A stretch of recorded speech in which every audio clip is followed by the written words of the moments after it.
Voilà, vous êtes de retour, vous êtes là, c'est bien. Vous allez avoir une session tout à fait passionnante pour savoir en fin de compte qu'est-ce qui est déjà programmé, qu'est-ce qui est déjà pas programmé. Et on va, avec nos invités, partager un certain nombre de questions. Avec nous, le professeur Laurent Storm, vous êtes néonatologiste, vous êtes coordonnateur du FHU, comme on dit, c'est-à-dire la Fédération hospitalière universitaire qui regroupe la PHP, qui regroupe l'INSERM, qui regroupe les universités. Et vous allez travailler, bien évidemment, sur ce rapport des 1000 jours pour la santé. Avec nous également Isabelle Filiosa, vous êtes psychothérapeute, vice-présidente de cette commission 1000 premiers jours qui était, on le rappelle, présidée par Boris Cyrulnik. Et vous nous ferez une approche un peu plus sociologique avec Serge Guérin de ces phénomènes. Serge Guérin qui, lui, est un sociologue spécialiste des questions liées au vieillissement et la seniorisation de la société. Voilà. Nous allons vous retrouver dans quelques instants pour le débat. Mais d'abord, on va opérer Laurent Storm, si vous voulez bien. Et vous allez nous raconter un petit peu ce que cette commission a fait et surtout, quels sont les travaux qui ont été menés qui permettent d'affirmer que ces 1000 premiers jours de la vie, c'est là où il faut s'occuper, c'est là que réside l'avenir. Effectivement, merci de me donner la parole sur ce sujet. Et je vais essayer de vous convaincre de l'importance de cette période-là. Alors, est-ce que les jeux sont-ils faits dans les 1000 premiers jours ? Il faut modérer peut-être la question, et c'est ce que je vais d'emblée faire sur cette première diapositive. C'est un peu schématique, mais on peut représenter en fait le parcours, la destinée d'une personne à partir du jour de la fécondation jusqu'au jour de son grand âge ou de son décès. Mais ce n'est pas un scoop. Ce capital santé, ce capital santé dépend beaucoup de l'environnement. Un environnement défavorable aboutit à des conséquences en termes de santé à long terme. Et à l'inverse, un environnement favorable améliore la santé à l'âge adulte. Le point important que je veux vous montrer sur ces diapos, c'est qu'au plus précocement dans la vie, on est exposé à un environnement défavorable, et ça correspond à la période des 1000 jours, au plus l'impact à l'âge adulte sera important. Mais l'inverse est vrai, et ça c'est la bonne nouvelle. Un environnement favorable pendant cette période des 1000 jours a de bonnes chances d'aboutir à une meilleure longévité en bonne santé. Et donc la bonne nouvelle d'aujourd'hui, c'est de considérer que les 1000 premiers jours, c'est une réelle fenêtre d'opportunité pour agir. Alors, on connaissait effectivement les liens entre le fait de naître avec un petit poids de naissance et la survenue à l'âge adulte du syndrome métabolique, hypertension, diabète de type 2. Ça fait une trentaine d'années que ces liens ont bien été identifiés, les mécanismes sont connus. Et puis, très régulièrement depuis, on découvre de multiples facteurs de l'environnement précoce qui sont associés au capital santé ou à la survenue de ces maladies non communicables.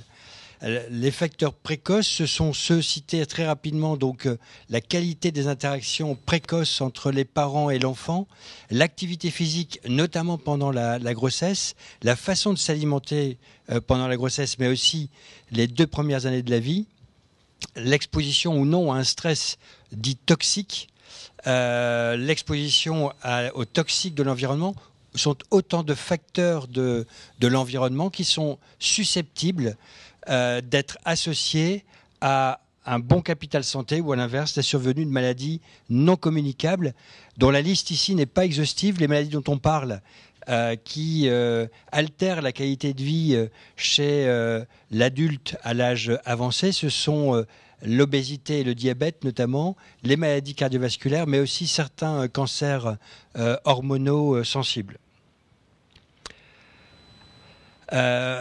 Derrière ces données épidémiologiques, il y a de la science. Il y a des données scientifiques qui expliquent pourquoi cette période précoce des 1000 jours, donc de la fécondation jusqu'à l'âge de 2 ans, a autant d'importance sur notre destinée.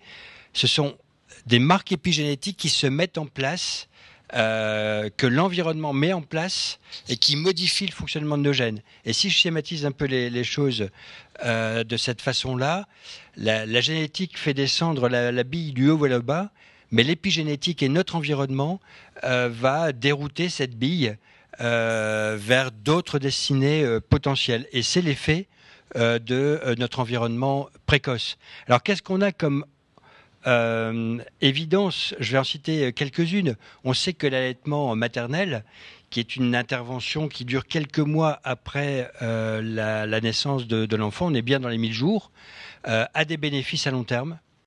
Il y a moins d'obésité chez l'adulte, moins de pression artérielle élevée chez l'adolescent, meilleur développement cognitif, montré notamment dans les populations les plus vulnérables. À 20 ans, on observe encore un meilleur score cognitif. Et vous voyez sur cette diapo, à 67 ans, on est encore capable de mesurer des bénéfices d'un allaitement qui a duré quelques mois après la naissance. Donc on est bien dans ce nouveau paradigme de la santé qui est que l'environnement précoce conditionne ou est associé très fortement à la santé de l'adulte. Alors, est-ce que les jeux sont faits ? La réponse est partiellement non, parce que effectivement, on peut construire un environnement favorable, et ça a été le rôle de la Commission en 1000 jours de travailler sur les facteurs qui vont améliorer la santé future. C'est promouvoir un mode de vie sain, c'est soutenir la parentalité, qui a été un des gros axes de cette commission, et réduire aussi l'exposition aux toxiques de l'environnement pendant cette période-là. Alors, juste quelques exemples rapidement. L'activité physique pendant la grossesse a des bénéfices pour la mère. Ça, c'est évident. Ils sont cités sur cette diapo. On sait maintenant que l'activité physique pendant la grossesse est associée à un meilleur développement notamment du langage de l'enfant, et les mécanismes ont été décrits chez l'animal. Meilleure capacité cognitive chez l'enfant veut dire meilleure compétence sociale pour son avenir. Elle a aussi facteur de modification de la destinée d'une personne. L'alimentation, ça a déjà été cité tout au long de la matinée. La façon de consommer notamment les oméga 3 ou le rapport oméga 3 sur oméga 6, vous voyez sur ces courbes qu'effectivement impacte beaucoup là, à l'âge de 6 ans le devenir cognitif de ces enfants. C'est une cohorte, la cohorte EDET, une cohorte française, mais on l'a cité à plusieurs reprises précédemment. La vitamine D, les apports en fer impactent aussi beaucoup la santé future. L'exposition aux toxiques, ça paraît une évidence, qui est associée à des troubles du neurodéveloppement. On sait maintenant que l'exposition précoce augmente le risque d'obésité, de diabète de type 2 à l'âge adulte. Et puis, qu'est-ce qu'on peut faire ? Oui, on peut travailler à réduire les facteurs de risque d'exposition aux toxiques de l'environnement, autant sur l'alimentation, les toxiques qu'il y a dans l'habitation. Il y a des conseils simples qui peuvent être mis en place. L'utilisation de cosmétiques, là aussi, c'est des choses sur lesquelles on peut travailler avec les familles. Soutien de la parentalité, ça a été un axe très important de la commission 1000 jours, en formulant un discours de santé publique qui soit cohérent. En fait, toute la difficulté de cette période-là, c'est que tout le monde a des avis sur la période des 1000 jours. Et il faut pouvoir apporter des avis qui soient evidence-based, scientifiquement prouvés, qui ne soient pas discordants les uns les autres, qui soient cohérents pour passer des messages de santé publique. Et sans aucun doute, la qualité des interactions précoces pendant cette période initiale de la vie est déterminante pour le devenir de l'enfant. Je cite juste un exemple. Certains types d'attachements parents-enfants sont associés à la survenue d'obésité et de maladies cardiovasculaires plus tard dans la vie. En fait, en réalité, quels que soient les facteurs de l'environnement dont on vient de parler, ils ont presque tous les mêmes impacts sur la survenue et sur la santé future et sur la survenue de ces maladies non communicables. Alors la France s'est-elle préparée à cette révolution ? Je voudrais écrire, la France se prépare à cette révolution grâce à une nouvelle politique de santé qui a priorisé cette période 1000 jours pour mettre en place des axes de prévention, qui a mis en place une commission 1000 jours. Un rapport a été remis le 10 septembre qui donne une sorte de cahier des charges, de fil rouge. Tous les détails n'y sont pas, mais derrière, on va pouvoir construire autour de ce rapport des actions de prévention. Et là, j'ai un petit clin d'œil à Isabelle en face de moi. Donc, la commission des 1000 premiers jours, là où commence cette révolution, oui, je pense que c'est un pied à l'étrier que nous pouvons mettre actuellement. L'idée générale de ce rapport 1000 jours, ça a été d'élaborer un parcours 1000 jours. C'est-à-dire qu'il débute au cours de la grossesse et qui se poursuit jusqu'à l'âge des enfants pour jalonner et accompagner, pour soutenir les familles. Alors, il y a énormément de mots-clés, mais tous sont importants. C'est valoriser, c'est pas forcément donner des conseils, c'est valoriser les parents, valoriser la parentalité, la soutenir, c'est informer de façon bienveillante et d'accompagner ces familles au-delà de la naissance du bébé. C'est un peu le problème actuellement en France, c'est que globalement, pendant la grossesse, c'est plutôt bien jalonné et qu'ensuite, il y a encore beaucoup de travail à faire. Ce parcours des 1000 jours doit être individualisé et doit prendre en compte la complexité, la nature systémique en fait de chaque famille et de ces messages de prévention. Voilà en quelques mots ce que je voulais dire sur ce rapport 1000 jours. Rapport tout à fait passionnant et dense, bien évidemment. Parce que la première idée qui vient, c'est... On découvre quand même beaucoup de choses. Comment vous allez faire pour que les gens prennent conscience de la chose? Parce qu'il faut d'abord en prendre conscience avant de pouvoir appliquer des choses. Autrement, on ne va pas adhérer. Donc, comment vous allez faire? Vous allez faire de l'information de façon importante? Parce que ça concerne quoi? Ça concerne que les parents? Ça concerne aussi les personnes plus âgées? À qui vous allez vous adresser? C'est effectivement tout l'enjeu. C'est informer, mais toute la société. C'est-à-dire que c'est un combat global qui doit concerner toute la société. On s'aperçoit qu'effectivement, il faut que les professionnels de santé s'en emparent. Alors, les professionnels de la prévention baignent déjà dedans. Donc, pour eux, c'est facile. Il faut simplement avoir des messages qui soient cohérents, mais c'est déjà leur métier. Donc, les personnes qui travaillent en PMI, par exemple, sont déjà dans cette dynamique-là.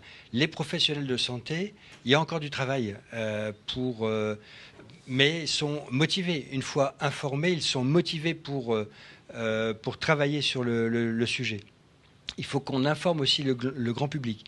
Et on s'aperçoit, quand on travaille sur le sujet, que malheureusement, les connaissances sont très, très hétérogènes. Et malheureusement, dans les situations de vulnérabilité psychosociale, c'est là où le bas baisse le plus.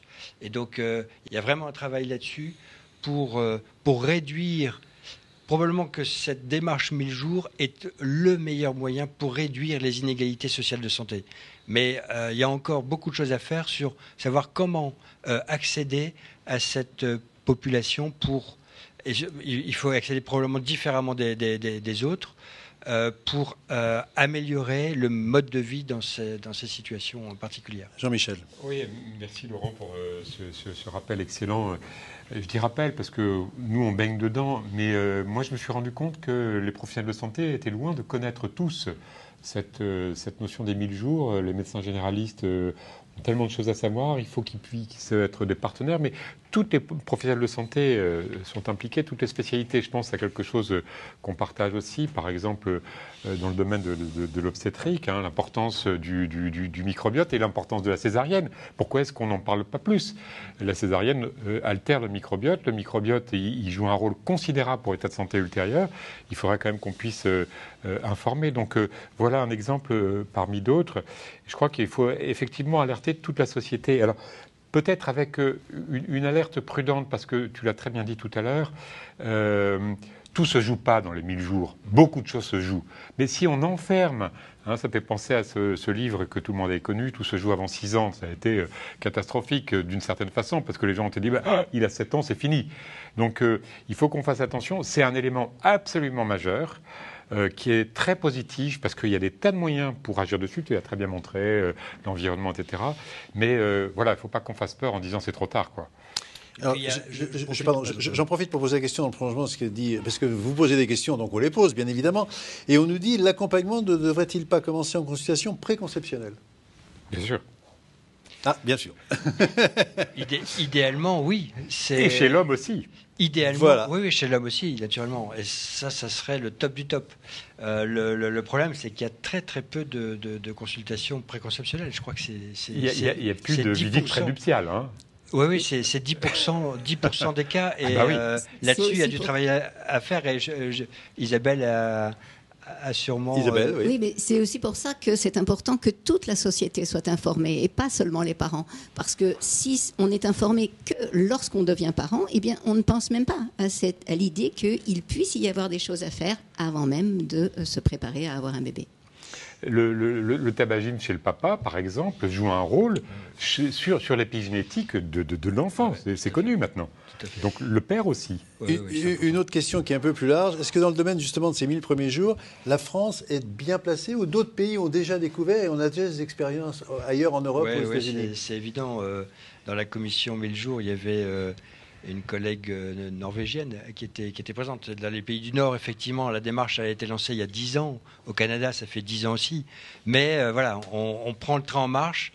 Mais justement, dans ces pays, est-ce que ça marche? Est-ce que le message passe? Est-ce qu'il intéresse? Est-ce que les différentes générations sont concernées? On s'est rendu compte que de l'intérêt du congé paternel. Effectivement, là, depuis quelques mois, les pères bénéficient... Il est appliqué en France, absolument. Est appliqué, et avec un gros impact sur la qualité de l'attachement père-enfant qui va se mettre en place. Voilà, il y a les bénéfices de cette démarche 1000 jours est déjà démontré dans les pays du Nord, et beaucoup de ce qui apparaît dans le rapport 1000 jours s'appuie sur ce qui a été fait dans les autres pays, que ce soit en Angleterre aussi et les pays du Nord. Isabelle Filiosa, est-ce que c'est pas un artifice que de dire, en fin de compte, dans ces 1000 premiers jours, est-ce que ça ne va pas opposer un petit peu les jeunes et les vieux? On a vu dans cette période de Covid particulièrement délicate que le message qui est passé, que vous avez tous entendu et toutes entendu, c'est de dire, en fin de compte, on veut vacciner les jeunes pour sauver les personnes âgées qui ne veulent pas se faire vacciner, ce qui est un raccourci. Donc, ce n'est pas l'objet du débat. Mais ça veut dire, est-ce qu'aujourd'hui, il y a une fracture entre ces deux parties de la population, ou est-ce que là, c'est une façon, au contraire, de dire, vous qui êtes âgés, c'est justement au début que ça se joue? C'est ça, en fait. Tout ce travail permet de mesurer davantage qu'il y a une continuité entre les 1000 premiers jours et puis le grand âge. Et plus on étudie, plus on se rend compte du nombre de pathologies, de maladies non transmissibles qui vont apparaître dans le grand âge et qui, finalement, peuvent trouver... Alors, pas une cause, un facteur dans les tout-petits. Oui, il y a vraiment cette continuité. Et plus que diviser, je pense que ça peut rassembler, parce que du coup, on se rend compte aussi que nous avons tous les mêmes besoins. Donc déjà, le travail du DOHA, ce qu'on appelle le DOHA, de l'origine développementale de la santé et de la maladie, montre que c'est bien au-delà de ce que l'on croyait. Mon propre mari est décédé d'un glioblastome et du coup, je me suis vraiment intéressée à qu'est-ce que c'est que le glioblastome, donc une tumeur dans le cerveau. Et il se trouve que on a découvert qu'il y avait une incidence beaucoup plus importante des glioblastomes chez les personnes qui étaient nées en février et puis en octobre. Et du coup, les épidémiologistes ont compris qu'il se passait quelque chose dans les tout premiers jours de la vie. Et on trouve des cellules filles dans les tumeurs d'un glioblastome on trouve leur origine dans les cellules souches qui se créent justement au moment de la naissance. Donc, découvrir qu'une maladie qui arrive vers 58-60 ans, eh bien, elle a été...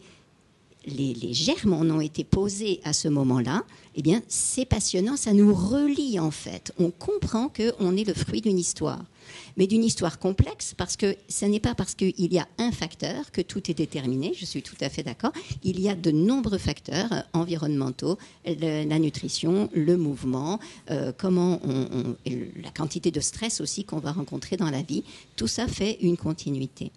Ce qui nous a beaucoup intéressé pendant le rapport de 1000 jours, c'est d'abord de regarder quels sont les facteurs de risque, donc comprendre les différents facteurs de risque, Par exemple aussi l'apnée obstructive du sommeil qui devient un problème phénoménal de nos jours chez les personnes plus âgées, eh bien ça commence là aussi chez les tout petits. Donc on regarde quels sont les facteurs de risque, à quel point ça peut impacter la santé future, mais ensuite eh bien, c'est quels sont les facteurs de protection.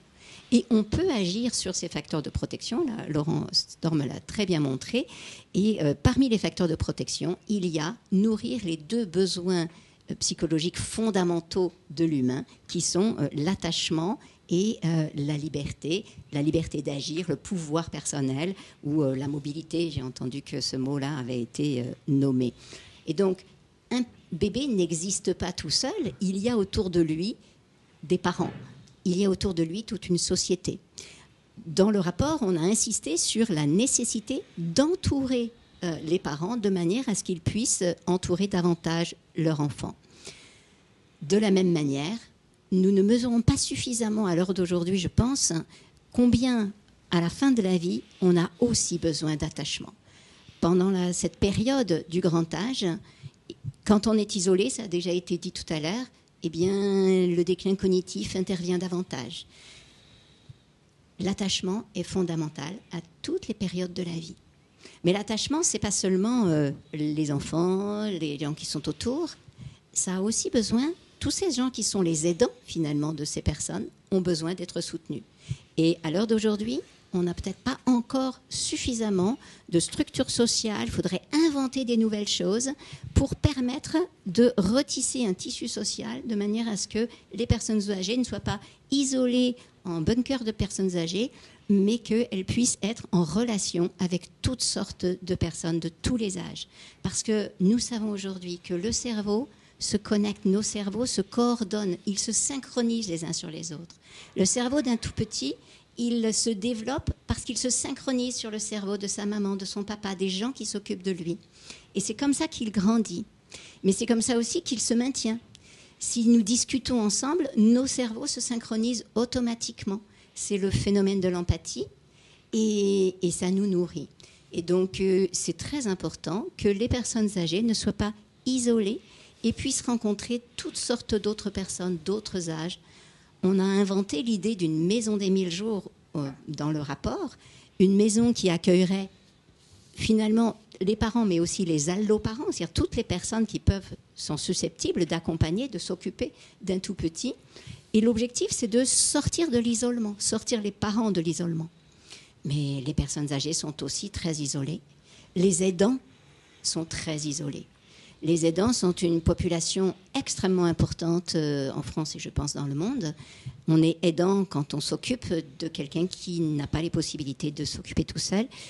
Donc ça peut être d'un handicap ou d'une personne dans le grand âge. Et nous avons aussi à inventer des nouvelles façons de soutenir ces aidants et de coopérer davantage.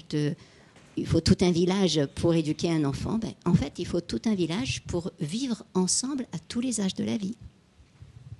Je regardais les questions, parce que c'est une question justement qui est intéressante. Je vais la poser tout de suite avant de passer la parole à Serge Guérin, parce que c'est intéressant de voir sa version à lui, qui est quand même plus dans le domaine des seniors, à savoir si ce choc générationnel n'a pas été un petit peu impacté par ce qui s'est passé récemment. Mais une personne nous dit, vous venez de dire que personne n'a envie d'être en maison de retraite. Pour permettre de mieux vieillir, ne faudrait-il pas plutôt créer des maisons de vie qui mélangent des personnes de différentes générations et les personnes âgées peuvent y jouer un rôle important. C'est un peu ce que vous venez de dire, mais ça confirme, hein, on est bien d'accord. Donc le message est bien passé. Oui, l'idée, c'est qu'en fait, on regroupe tout le monde. Et justement, ceci dit, il y a d'excellentes maisons de retraite et déjà, les maisons de retraite redonnent du lien social. Et donc, il arrive que des personnes qui étaient très, très isolées chez elles récupèrent des fonctions parce qu'elles sont mises avec d'autres. Mais bon, un peu plus de mixité d'âge. C'est ce qu'on appelle l'habitat partagé. Oui, qui se développe aussi beaucoup, intergénérationnel, et ça, c'est vraiment très dynamisant pour tout le monde. Alors, Serge Cohen, tout ce qu'on vient de dire là, est-ce qu'en fin de compte, tout simplement la crise sanitaire, est-ce que ça n'a pas eu un effet loupe par rapport à ce que vient de dire Isabelle ? Serge Guérin. Serge Guérin, pardon. Serge Guérin. Excusez-moi.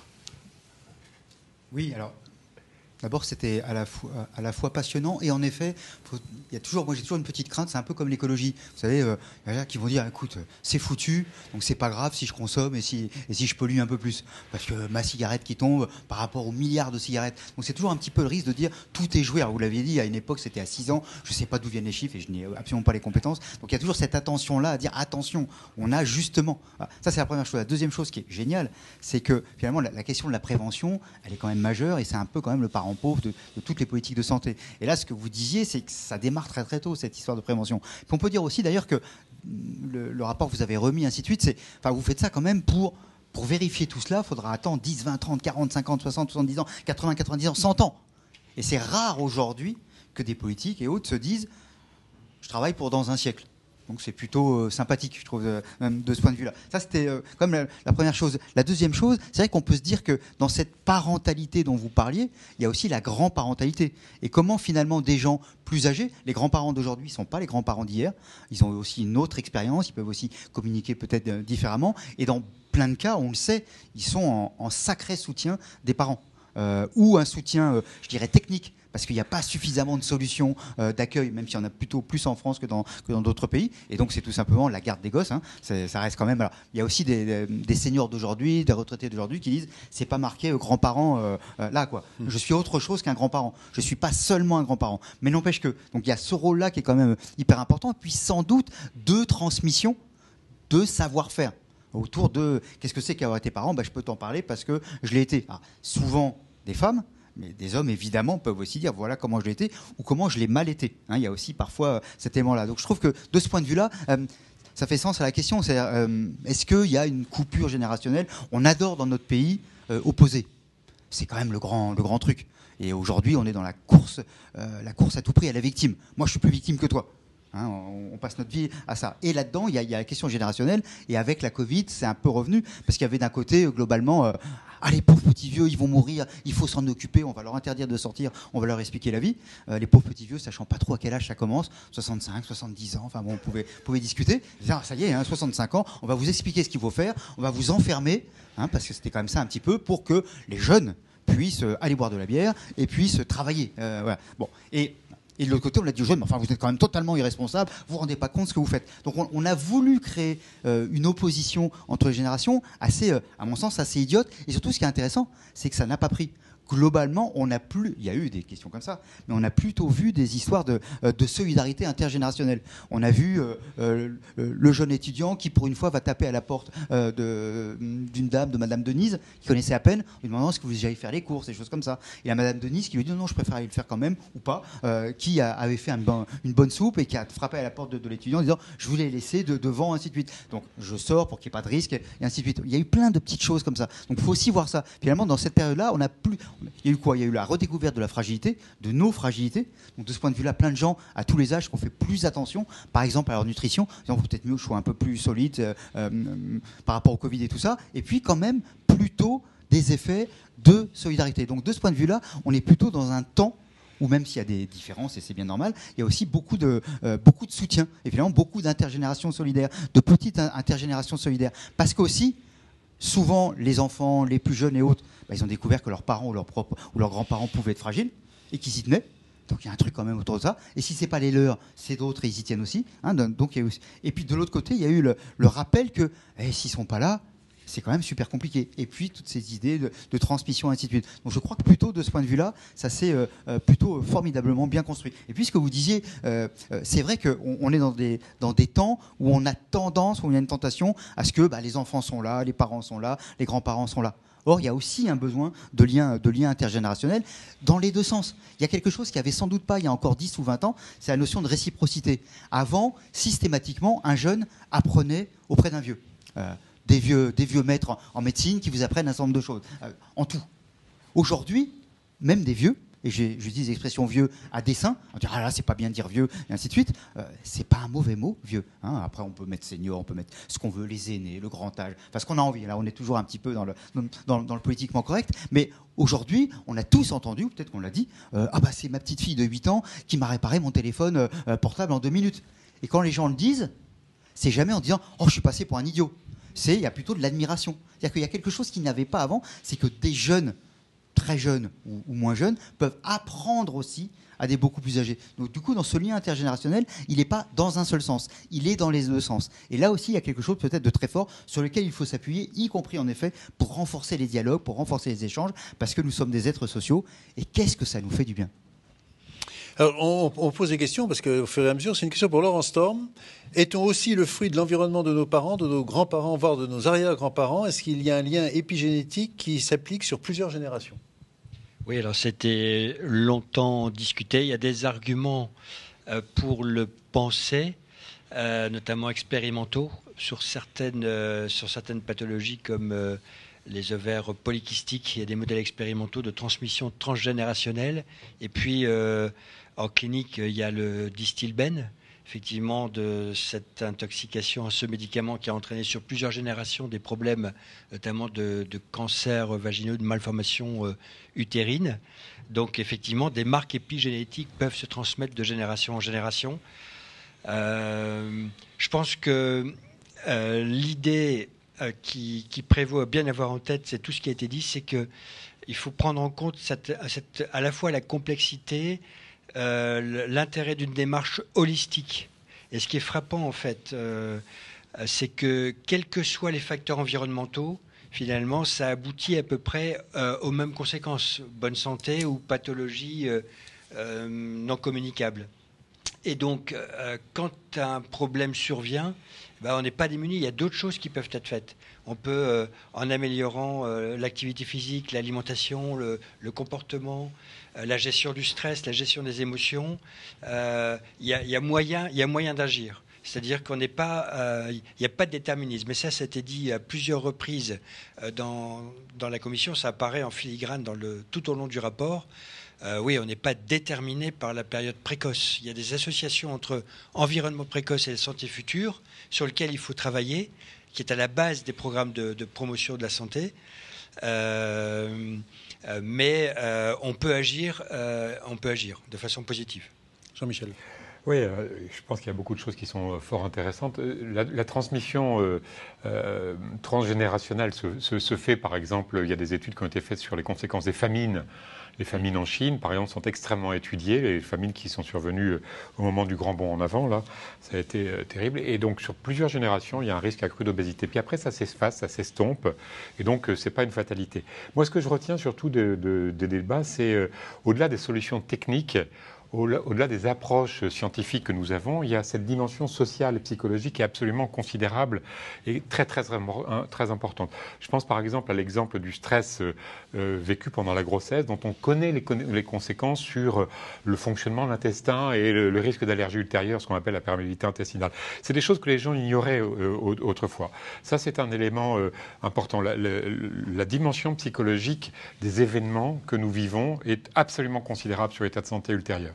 Et puis, je donnerai un autre exemple qui me semble intéressant, c'est à propos de l'allaitement maternel, puisque tu en as parlé en disant que c'est un élément important.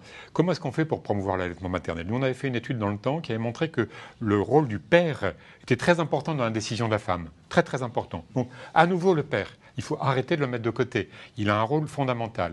Et deuxièmement, ce qu'on pourrait dire aussi, c'est organiser la capacité de faire un allaitement, donc la durée de l'allaitement. Donc, autrement dit, les pouvoirs publics ont un rôle en facilitant la durée de l'allaitement. Dans les pays scandinaves, on peut allaiter jusqu'à 6 mois parce qu'il y a un congé d'allaitement. En France, on ne peut pas. Et puis le rôle individuel. Ça me semble vraiment essentiel de responsabiliser chacun, parce que la prévention, ce n'est pas les autres, c'est moi. C'est aussi des facilitations sociétales. Alors, sur ce sujet-là en particulier, ça illustre bien en fait les enjeux d'un programme 1000 jours. L'allaitement maternel, on est tous convaincus des bénéfices de l'allaitement maternel. Donc tous convaincus qu'il faut en faire la promotion. Mais il ne suffit pas de bonnes intentions pour que ça marche. Et on le voit dans les maternités.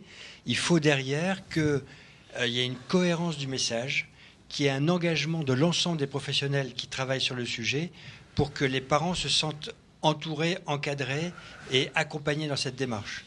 Et ça nécessite un effort particulier, des programmes particuliers. Et en l'occurrence, pour l'allaitement, il y a un programme IHAB, Hôpital Ami des bébés, dont la preuve de l'efficacité a été démontrée, qui permet cette cohérence et l'engagement de tout le monde. pour le programme 1000 jours, à mon sens, l'avenir, c'est ça. C'est effectivement, on a les jalons maintenant, mais comment le mettre en place? Il faut que les messages soient cohérents. Or, sur les 1000 jours, on entend parfois tout et n'importe quoi. Il faut pouvoir prioriser. Or, si les parents entendent des messages avec des injonctions paradoxales, notamment sur la façon de s'alimenter pendant la grossesse, tu peux manger ça, le poisson par exemple. On a plaidé sur l'importance de la consommation d'oméga 3 et de produits de la mer. D'autres vont dire mais il y a des toxiques dans le poisson. Injonction paradoxale, on met les parents en difficulté. Et ça, dans la commission, il y avait une chercheuse, Madame Shankland, Rebecca Shankland, oui, effectivement, qui a bien mis en évidence le risque lié à cette pression des professionnels de santé avec des injonctions paradoxales qui peut aboutir en fait à un burn-out ou un épuisement parental, qui est un effet secondaire du programme, potentiellement du programme 1000 jours. Serge Cohen. Guérin. Vous voyez, hein, j'ai essayé, ça a marché. Non, mais c'est vrai que la question des injonctions paradoxales, c'est aussi les biais cognitifs. C'est-à-dire qu'à un seul coup, on veut trouver ce qui nous arrange par rapport à nos positions. Donc il y a à prendre en compte cet élément-là. Ce que vous avez dit aussi, je crois que c'est vraiment important, c'est la question sociale. C'est-à-dire qu'on n'est pas tous à égalité. Tous les parents ne sont pas à égalité. C'est pas naturel de savoir élever les enfants, et ainsi de suite. Donc comment on fait entre ne pas être un État orwellien qui va dire exactement ce qu'il faut faire, et puis en même temps de permettre justement aux personnes de retrouver leur pouvoir d'agir. Et pour les gens qui sont le plus en difficulté sociale et haute, c'est là où l'enjeu est le plus difficile. Et les communications ne servent à rien. Hein, c'est comme les 5 fruits, 5 légumes. Ça convertit ceux qui sont déjà convertis, quoi. Mais tous les autres, voilà, je ne raconterai pas, mais parfois en plus, qu'est-ce que c'est qu'un fruit, qu'est-ce que c'est qu'un légume. Et puis juste pour dire aussi, c'est les 1000 derniers jours, ils comptent aussi. Et les 1000 derniers jours, il y a aussi de la prévention. Il y a aussi de la capacité, c'est-à-dire que se dire que tout ne se joue pas sur les 1000 premiers jours, et ça se joue tout le temps. Je ne suis pas médecin, mais un jour, j'ai découvert il y a longtemps un mot très chic qui s'appelle la sarcopénie, qui n'a rien à voir avec une posture politique, je précise. Voilà. Mais cette sarcopénie, on découvre qu'à des âges avancés, en faisant l'exercice physique, ainsi de suite, on peut retrouver du muscle. C'est-à-dire dire aussi aux personnes, même tardivement, même si ça n'a pas été bien, même si les 1000 premiers jours n'ont pas été bons, même si après vous avez fumé des cigarettes, que sais-je encore, vous pouvez même à 80 ans faire encore des choses et ça vous fera du bien et ça fera du bien à l'entourage. Il n'est même pas impossible qu'on le fasse avec des gens plus jeunes, pourquoi pas avec des enfants qui sont arrivés dans les 1000 jours en question, y compris d'ailleurs dans les maisons de retraite médicalisées. Donc il y a aussi quelque chose, et je crois que derrière tout ça, il y a de dire aussi qu'il y a du plaisir. Il ne faut pas être que dans « Ah, c'est pas bien, pompon cucu ». C'est aussi de se dire l'allaitement, on peut y retrouver quelque chose. En plus, dans ce moment, un petit peu, on essaie de retrouver des valeurs avec la nature et ainsi de suite. Il y a peut-être quelque chose à dire de tout ça, mais d'en faire quelque chose qui soit aussi du positif. Pas être tout le temps dans c'est pas bien, on va vous expliquer ce qu'il faut faire. Et ça, et à tous les âges. Et je crois qu'on en a besoin à tous les âges de la vie. Je partage tout à fait sur la dimension plaisir. Tout à l'heure, j'en ai parlé. Manger, c'est d'abord se faire plaisir, c'est partager, c'est un moment d'échange avec les autres, c'est un lien social. Si jamais c'est du chocolat, alors là, c'est carrément... Mais voilà, c'est extraordinaire. Et personnellement, je pense absolument que ces discours qui sont des injonctions, qui sont des obligations, qui sont des devoirs d'être en bonne santé, des devoirs d'être un bon citoyen, des devoirs d'être un bon mangeur sont épouvantables. Oui, mais alors on fait comment ? Eh ben justement, il faut un discours positif, il faut un discours qui soit, comme tu disais tout à l'heure, holistique, un discours rassurant. Il n'est jamais trop tard pour bien faire. Et puis arrêtez ces injonctions paradoxales, fruits et légumes par exemple. Oui, mais vous comprenez, ils sont bourrés de pesticides. Mais attendez, mais c'est pas du tout la réalité. Quand on fait les études, c'est pas du tout la réalité. 97% sont en dessous des teneurs qui sont à la limite maximale de résidus. Donc rassurons. Donc effectivement, si on entend en permanence des choses à faire et pas faire, on est découragé.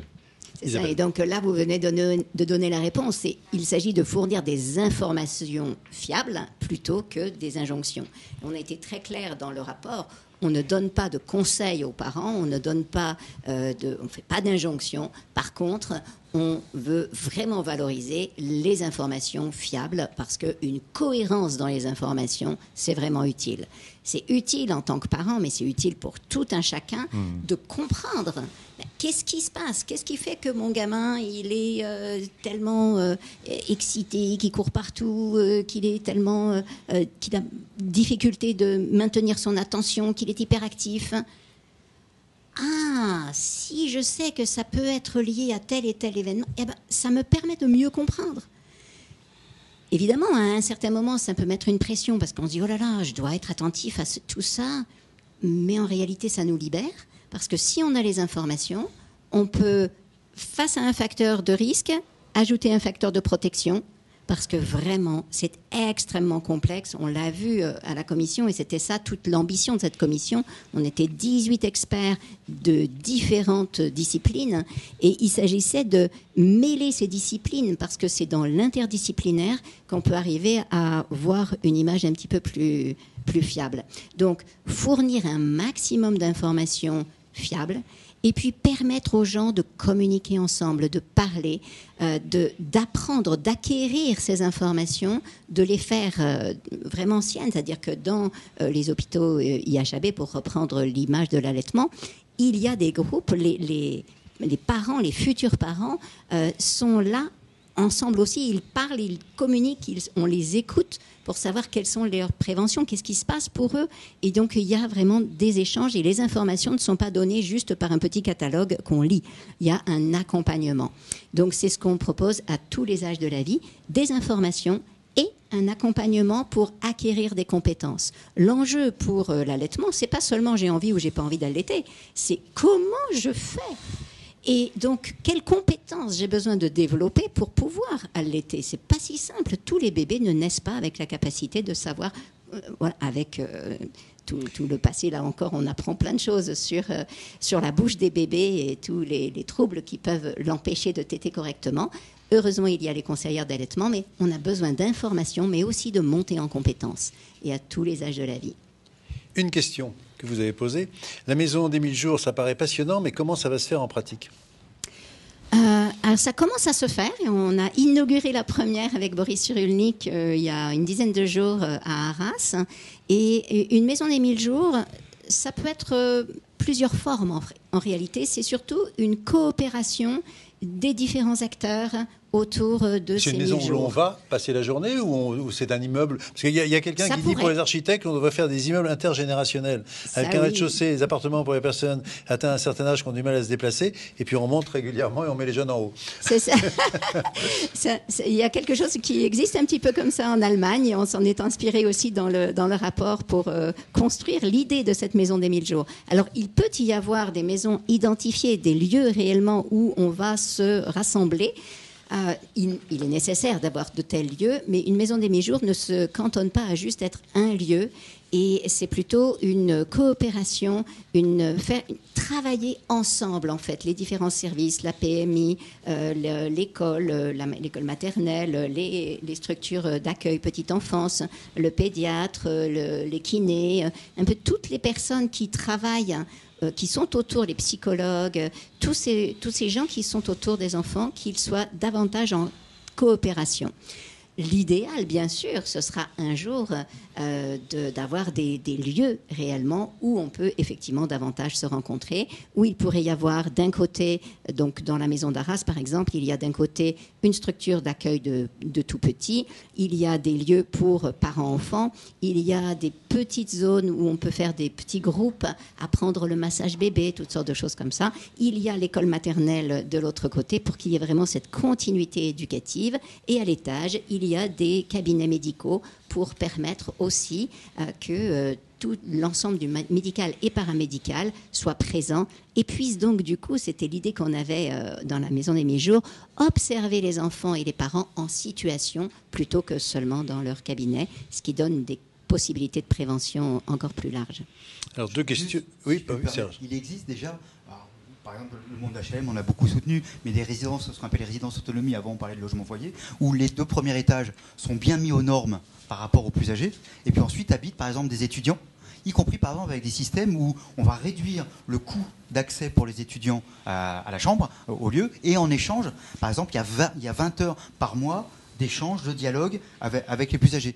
Il y a comme ça déjà plein d'initiatives de ce type-là. Il y a des quartiers intergénérationnels. Encore une fois, c'est plutôt dans le tissu HLM où ça se fait. Où là, ensuite, par exemple, l'idée, ça va être, mais si on partage ensemble quelques tâches, y compris de nettoyer les parties communes, C'est amusant, comme généralement quand on nettoie soi-même les parties communes, on les salit moins. Il y a un vieux truc éducatif là-dedans. Mais du coup, ça veut dire aussi que ça coûte moins cher à tout le monde. Voilà, il y a aussi... Donc il commence à y avoir ce type de choses où justement les différentes générations se donnent des coups de main. Et pourquoi pas les grands-parents qui à un moment donné gardent les gosses, et à un autre moment donné, une des personnes de la famille plus jeune qui est formée à ça peut aussi aller donner un coup de main aux personnes beaucoup plus âgées. Une question pour Laurent Storm. Comment ne pas culpabiliser la femme enceinte qui finalement va porter sur ses épaules une grande responsabilité quant à l'avenir de son enfant? Oui, c'est effectivement un des enjeux du programme 1000 jours. Comment faire? Effectivement, une maman peut s'apercevoir qu'elle a été exposée à tel toxique un mois plus tôt alors qu'elle est enceinte. Pour avancer sur ce sujet-là, c'est vraiment important de mettre en avant la dimension holistique. C'est que l'ensemble des facteurs sont importants. C'est pas un facteur, c'est pas un accident. Quand on parle de stress, c'est pas le fait d'avoir peur parce qu'on a croisé une souris ou un chien. C'est la chronicité du stress, c'est le stress lié à la vulnérabilité psychosociale. C'est celui-là qui peut avoir des effets secondaires. Donc, il faut pouvoir rassurer, déculpabiliser et plutôt considérer tout ça comme des bonnes nouvelles, parce que maintenant, on sait ce qu'il faut faire pour améliorer la santé future.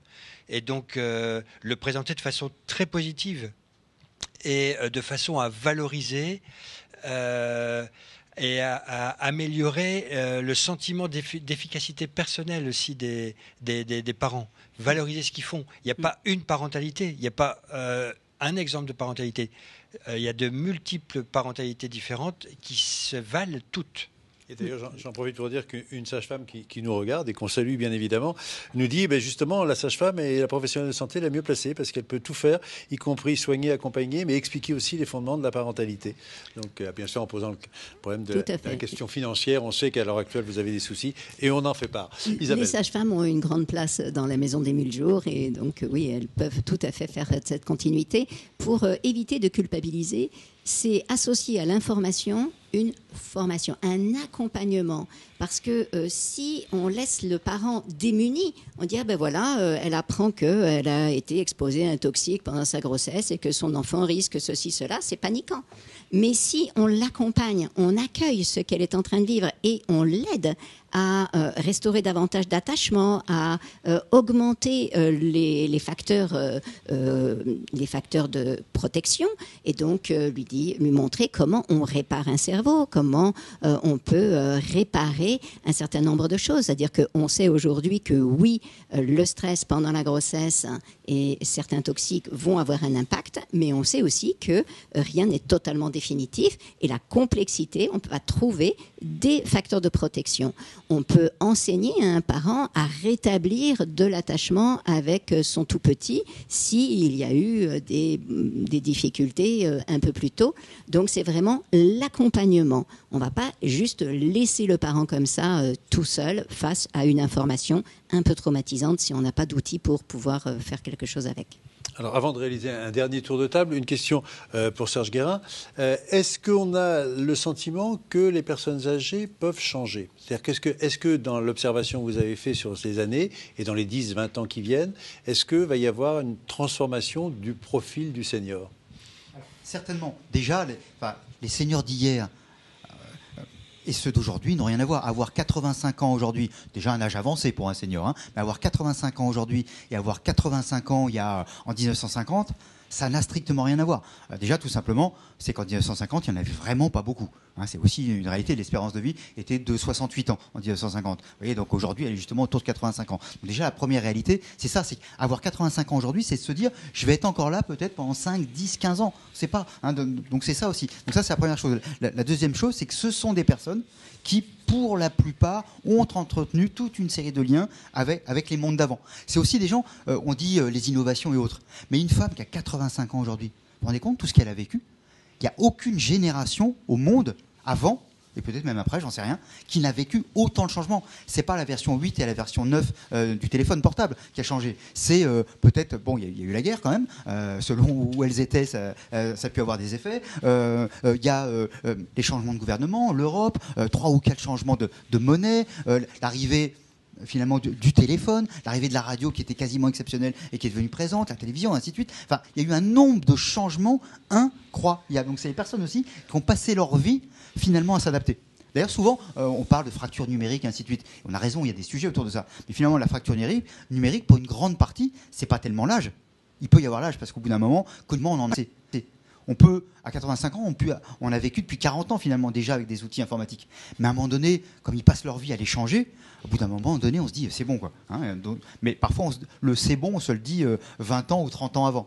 Donc il y a tout ça. Donc oui, les grands-parents, les seniors, les gens âgés ont profondément changé par rapport aux générations précédentes. Et entre autres, ils ont aussi changé dans la capacité à dialoguer avec leurs enfants, leurs petits-enfants et leurs arrière-petits-enfants. D'ailleurs, assez souvent, les petits-enfants, ils passent directement avec les grands-parents. Ils sautent la case parents pour plein de sujets. Ou ils préfèrent en parler avec leurs grands-parents parce qu'il n'y a pas le même jugement et ainsi de suite. Il y a ça aussi, c'est intéressant. Et d'ailleurs, de ce point de vue-là, les téléphonies et autres ont aidé. Avant, c'était l'appel du dimanche soir devant toute la famille. Là, maintenant, si je prends mon portable et j'appelle mon grand-père ou ma grand-mère et je lui parle, y compris de mes peines de cœur ou que sais-je encore. Et parfois, c'est les parents qui ne sont pas au courant. Donc, il y a eu plein de changements de ce type-là. Et demain, ça risque, ou c'est génial, ça va continuer d'évoluer. Parce qu'encore une fois, les gens qui ont 50 ans aujourd'hui, dans 30 ans, ça ne sera pas les mêmes. Ce que j'appelle les quinquados, c'est des gens qui, plus tard, vont vouloir continuer à vouloir innover, continuer à vouloir être dans le coup, finalement, continuer à vouloir contribuer à la modernité. Il y a tout ce mouvement de « Ah, mais les vieux, ils n'ont rien compris », ainsi de suite. La réalité, elle n'est pas du tout ceci. À partir d'un certain moment, on peut être plus fatigué, on peut avoir moins d'envie, ainsi de suite. Mais il y a plein de choses que l'on a compris. Je prends juste un exemple tout bête. Il y a quelques années, quand quelqu'un d'un peu âgé disait « Il n'y a plus de saison », on dit c'est vraiment le petit vieux. Voilà. Sauf que cette personne-là, elle avait raison et qu'elle alertait. Il y a en effet plus de saison avec le réchauffement climatique. Donc la petite dame qu'on regardait avec un certain mépris parce qu'elle disait il n'y a plus de saison, on aurait peut-être mieux fait de l'écouter. Et les gens plus jeunes se disent ah ouais, mais oui, mais en plus c'est une réalité, elle l'a vécu dans sa chair et dans son histoire. Et ces gens-là sont aussi en capacité de transmettre. Et la transmission, les 1000 premiers jours, il y a ça aussi. Alors, il peut y avoir des mauvaises transmissions, mais il y a aussi des transmissions formidables. Puis juste la dernière chose, c'est qu'il y a quand même, là on parle quand même souvent les 1000 premiers jours dans une famille un peu classique, qui est quand même de moins en moins classique. Il y a beaucoup de femmes qui se retrouvent seules à élever des enfants, par exemple. Il y a beaucoup de femmes, voilà. Donc souvent aussi, les grands-parents, ou une partie des grands-parents, peuvent être aussi ceux qui soutiennent, et qui parfois, dans des situations extrêmement difficiles, peuvent être très très présents, et donc aider à ces 1000 premiers jours. Un petit tour de table pour terminer. La question qu'on posait dans notre colloque, c'est longévité en bonne santé, révolution à quel prix ? Isabelle. Déjà, je voulais continuer sur cette lancée parce que c'est important de mesurer que les grands-parents, la présence des grands-parents et des grands-mères notamment, est une des choses qui nous a fait humains. C'est en tout cas la thèse de Sarah Blafleur-Ardai, qui est une anthropologue, primatologue et sociobiologiste, et elle montre que, bien sûr, il n'y a pas un bébé tout seul et on a pensé attachement, on a pensé la maman, mais en réalité, c'est parmi tous les autres primates, c'est grâce à la présence des grands-parents, des grands-mères et des alloparents, c'est-à-dire toutes les personnes, lorsque dans le groupe humain, tout le monde s'occupe de l'enfant. L'enfant attire l'attention, il est mignon, on s'en occupe et il paraît que nous sommes les seuls à, même si on ne connaît pas bien l'enfant, on voit un enfant, on a une petite chose à manger sympathique, et bien plutôt que nous l'avaler, on va le donner à l'enfant. Dans aucun autre animal ne fait ça. Les primates ne font pas ça non plus. Ils laissent éventuellement un bébé chaparder quelque chose, mais ils ne vont pas avoir cette attitude de lui donner. Et donc, c'est ce qui nous fait profondément humains. Alors, répondez à ma question maintenant. Ont une grande place. Quel est l'élément important que vous retenez qui pourrait faire qu'en effet la longévité en bonne santé soit une révolution réussie ? Pour moi, c'est vraiment le lien, être attentif au lien plutôt qu'à une seule personne. C'est-à-dire quand on regarde une personne, que ce soit un bébé, quelqu'un de 40 ans, 50 ans, ou que ce soit une personne très âgée, au lieu de seulement regarder la personne et comment elle fonctionne en elle-même, dans sa personne, eh bien, regardons quels liens sont autour d'elle, avec qui elle est en relation, et cultivons ces liens et aidons-la à multiplier la quantité et la qualité de ces liens. Serge Guérin. Vraiment dans le même sens, c'est mesurer que les gens, justement, on n'est pas des tableaux Excel, quoi. On est des êtres humains. Et qu'à tous les âges, on est des êtres humains. Et qu'il y a une richesse sociale, mais qu'il y a aussi une richesse symbolique chez chaque être. Et donc finalement, voilà, regarder ça et valoriser cela. Et du coup, permettre ce lien, ces échanges, dans une perspective finalement où chacun, encore une fois, a de la réciprocité, apporte quelque chose à l'autre et donne envie à l'autre de vivre. Laurent Storm. Pour moi, la révolution est en marche actuellement et dans le bon sens, grâce effectivement à l'impulsion du ministère et à la commission et ce rapport 1000 jours, la révolution est en marche. Je dirais qu'il y a une attention particulière qu'il faut garder, c'est qu'il faut en permanence maintenant évaluer les actions qui sont faites. Et il reste sur le sujet une démarche d'évaluation et de recherche qu'il faut prioriser. Il faut qu'on puisse évaluer ce qu'on fait, il faut qu'on puisse progresser, qu'on puisse améliorer, et donc il faut pouvoir allouer des financements pour ce type de recherche qui est compliqué, ça a été dit tout à l'heure. L'évaluation se fait à très long terme, donc très complexe, c'est des outils spéciaux, c'est des financements spéciaux qui devraient pouvoir se mettre en place pour solidifier cette révolution. Un tout petit mot, Jean-Michel. Oui, très court. En écho à ce que vient de dire Isabelle, quand je pose la question aux étudiants, quel est votre aliment préféré, c'est toujours le plat de la grand-mère. C'est toujours la soupe de la grand-mère, dans 100% des cas. C'est extraordinaire.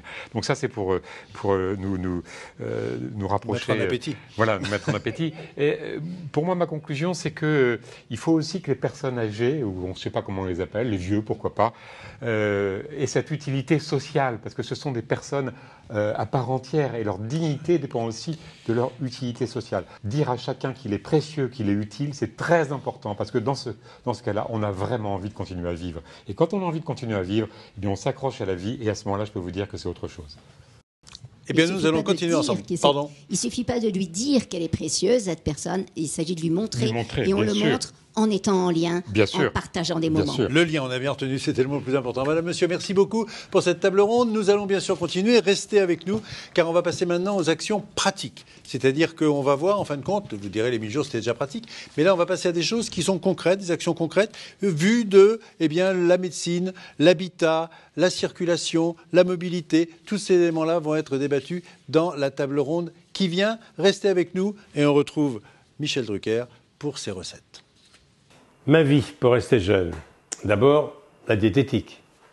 Je n'ai jamais fumé, j'ai jamais mangé beaucoup, j'ai jamais mangé gras comme l'on dit. J'ai très peu bu d'alcool, je crois que j'ai bu mon premier verre de vin très très tard. J'avais 40 ans, pas avant. Je buvais que de l'eau, je suis un buveur d'eau. Je mange des viandes grillées, du poisson grillé, des légumes. Je fais des prises de sang de temps en temps pour savoir où en est mon cholestérol. Donc c'est du travail, mais c'est mon challenge. Mon challenge, c'était ça. Quand on veut durer, eh bien, il faut ménager le moteur. Et le corps humain, vous le savez, vous les médecins, c'est une machine très très pointue, très résistante, à condition de bien s'en occuper. Donc c'est comme une voiture, donc j'ai fait des révisions régulièrement, je n'ai jamais dépassé les vitesses autorisées. C'est une des raisons pour lesquelles j'ai 80 balais bientôt, je ne me sens pas comme un octogénaire.